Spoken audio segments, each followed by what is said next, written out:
Today I'm in the heart of County Laois, at the bank of the River Nore, from where I'm going to tell you the wonderful story of the bridge that spans the river at this spot, Poormansbridge. It's close to the village of Shanahoe here, and the bridge crosses the River Nore on the road to the village from the town of Abbeyleix. The story that I'm about to tell you was written by the poet and writer John Keegan, who grew up a couple of miles away from here in the first half of the 19th century, and it was published in January 1841 in the Irish Penny Journal. Keegan was a gifted storyteller and writer, and in this tale from his childhood, which he entitled The Bakarua, he revealed in considerable detail the remarkable story which led to the construction of this bridge and the source of its name, Poormansbridge. Keegan's story begins here way back in the 18th century, long before the bridge was built, when a ford made of stones and huge blocks of timber fixed firmly in the bed of the river enabled foot passengers to cross. Much of the story centres around the O'Shea family, Neil and his wife Kathleen and their son Terry, who lived close by in a peasant's cabin.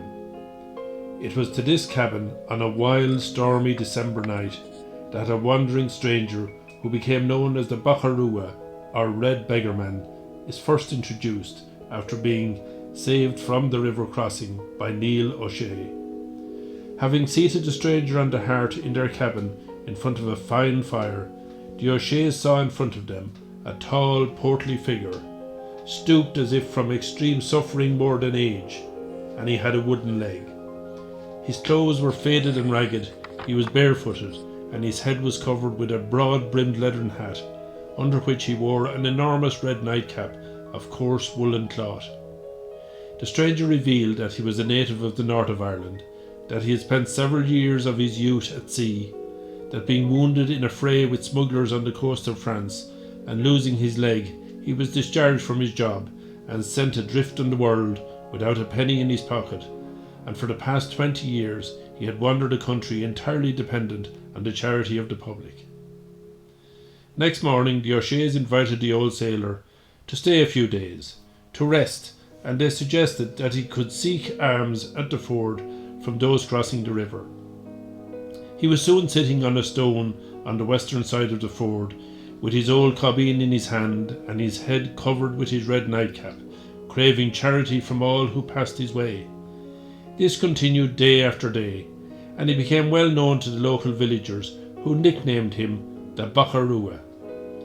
The O'Shea's cabin continued to afford him shelter every night, and all his days were passed begging at the ford. His food was of the very worst description, and unless supplied by the kind-hearted Kathleen O'Shea, he would sooner go to bed supperless than lay out 1 penny to buy bread. No one could find out what he did with the money he collected at the ford, and it was the opinion of the locals that he was hoarding it up to give for the benefit of his soul on his dying day. The years rolled on, Neil O'Shea passed away, and the Bakarua continued to live in the O'Shea cabin with Kathleen and her son Terry. One summer's morning, about 40 years after his first arrival, Terry noticed that the Bakarua was in bed for longer than usual. Terry went to his bedside, and the Boccough told him that his days were spent, and that he wouldn't be alive in 24 hours' time. Terry offered to go for a priest, but the Boccough refused. Then Terry asked if he would bring him the doctor, to which the Boccough replied, "Where the devil would I get money to pay a doctor?" Instead, the Boccough asked as his last wish that he be buried with his red nightcap on. Shortly afterwards he died.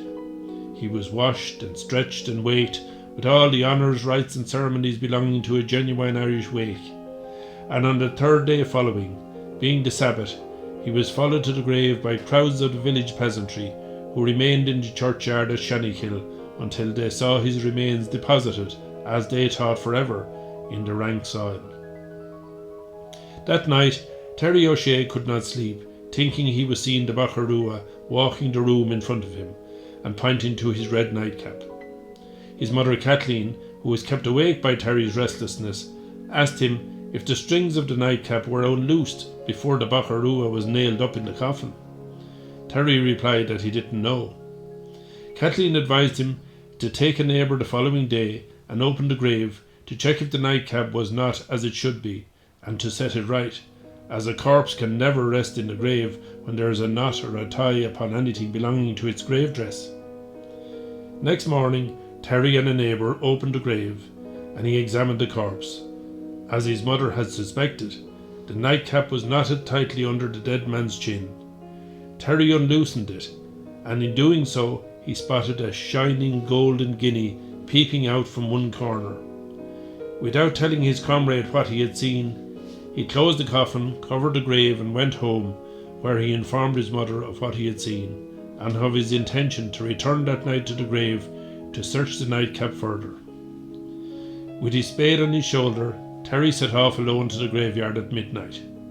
Soon he had opened the grave, and in a few minutes the ghastly moonbeams shone full on the pale grim features of the dead Bakarua.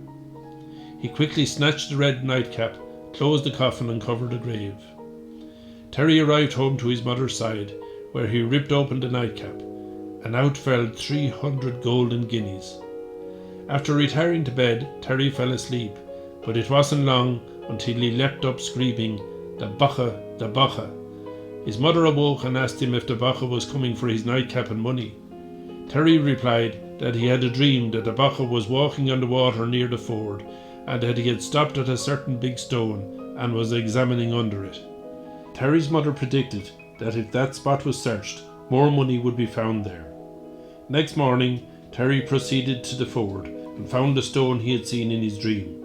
Underneath, he found a pouch of money amounting to upwards of £100, all in silver and copper coins. That day was spent by Terry and his mother counting and examining the money and making plans on how to spend it. That night, Terry was asleep when he awoke with a wild shriek. "Mother of mercy," he cried out, "here's the Bakarua. I hear the tramp of his wooden leg on the floor. It's a black day for us that we ever seen himself or his dirty thrash of money, and if God saves me till morning, I'll go back and leave every rap of it where I got it." His mother told him that it would be wrong to leave so much money moulding in the clay. She advised him to go to the priest next morning and leave him the money to dispose of it as he likes for the good of the soul of the Bakarua. Terry agreed. The ghost of the Boccough still rattled and clanked about the house all night. Pots and pans, plates and pitchers were tossed here and there, the dog was kicked, the cat was mauled, and even the raked up fire was lashed out of the greashock.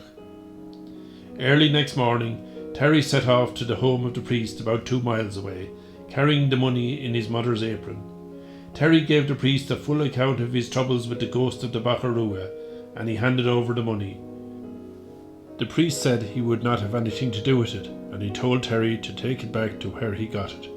Terry refused, and he left the money, apron and all, on the floor and rushed out the door.